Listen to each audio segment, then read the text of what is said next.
Well, this looks like a pretty good bite. And then, well, bam! Look at that. That's what people call overbite. Orthodontists, we call it overjet. You can check out all other videos, but this is an example of how somebody with straight teeth, if you're just looking at pictures of the teeth, you might say, wow, that's awesome. But then when you look at the actual bite, you go to the side, our relationship, the teeth, the way that they mesh is not correct. This canine, the top canine, usually fits right behind the bottom canine in a very good bite on both sides, right? And in this case, and typically in cases that we're dealing with extra overbite, like I said, called overjet, when the top teeth are in front of the bottom teeth significantly, the top canine is either on top of or in front of the bottom canine. So look at that, look at that. So the question is, well, how do you fix it? Why do you want to fix it? Well, what we believe as orthodontists is that this, okay, right? And if you can just imagine the soft tissue, meaning the way that somebody's face looks around teeth like this. You've got an upper lip that maybe is out and a lower lip that sticks up in here. It's not like bad, like something to be ashamed of, no, but the lower jaw is usually back and the upper jaw is forward. The lips may not be able to touch in the front because of the discrepancy in the jaws. So from a cosmetic standpoint,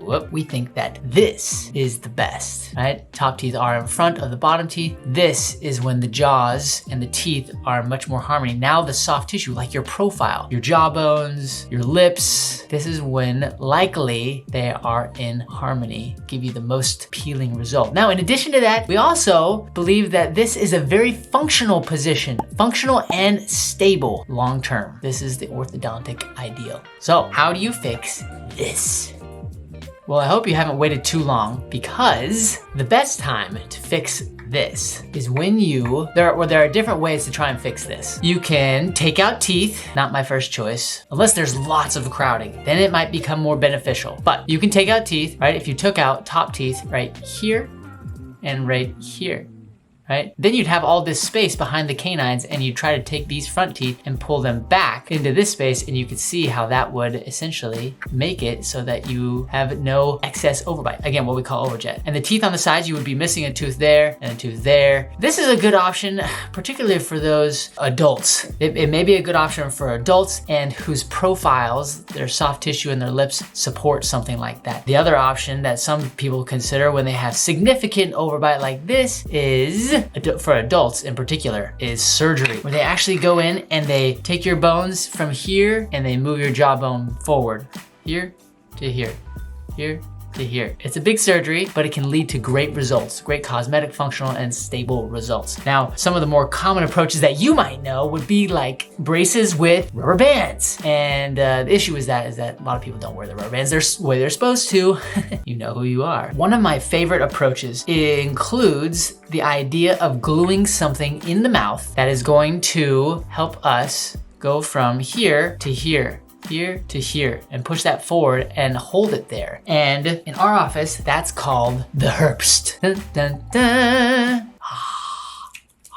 So you can check out our other videos about the Herbst, but listen, key timing to do something like the Herbst or some other glued in appliance that pushes the lower jaw forward is during or slightly before your adolescent growth spurt. That means for a lot of boys and girls, for girls, it could be 11, 12, sometimes a little earlier. And for boys, it could be somewhere between 12 and 14. And you need to speak with your orthodontist to get the best feel about when that's going down, because what ends up happening is the Herbst is a glued in device, right? So you got crowns up here that go around our back teeth, got crowns, and those crowns are connected via these telescoping arms. Look at that.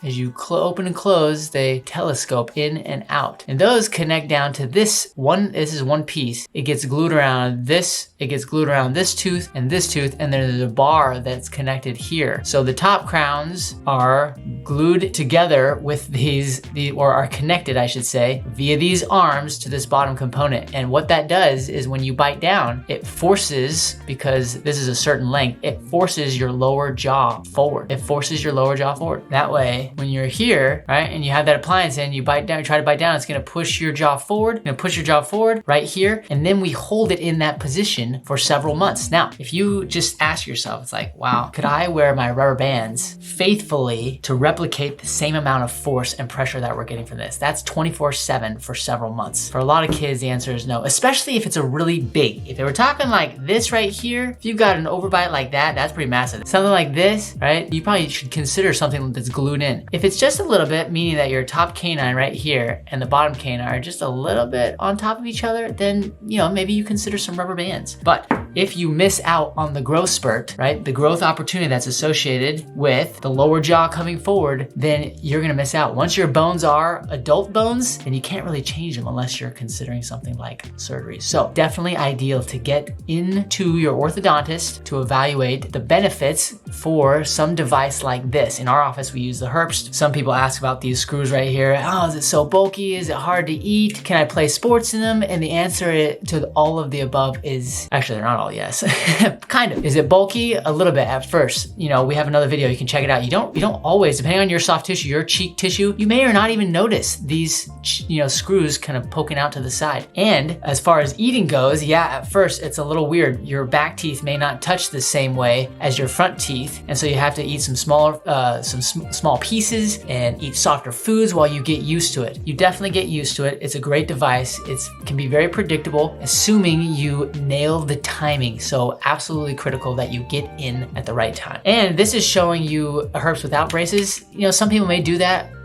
In our office, we will put you in braces first and then get towards the Herbst with the braces on your mouth. So you'll have braces all over your teeth in addition to the Herbst going in. Listen, if you've got the excessive overbite, what we call overjet, go to your orthodontist, ask about your options to improve and to get to this more ideal, harmonious relationship, okay? Little side note, remember we talked about at the beginning? Look, right? It's hard to tell that the bite is off from this standpoint, right? So when you see pictures online about individuals, you know, using cool techniques, maybe DIY products, aligners coming straight to your home, those can work to straighten your teeth for sure. You still gotta be careful. I don't recommend it. I recommend you working with a health provider, but you know, they might say, hey, this will fix my bite or fix my breathing, blah, blah, blah. Sometimes the pictures are deceiving and you know, they don't show you that the aligners didn't actually fix the bite. So if you wanna fix your bite and you think you might be a candidate for the Herbst, come find us. Hope you like this video. Share it with a friend that has an overbite. If you don't, continue to watch the channel so that we can open your eyes to the wonderful world of straight teeth and using the Herbst as needed to get beautiful bites. That's all I've got. Just a little PFOing so you know where you're going. Packard out.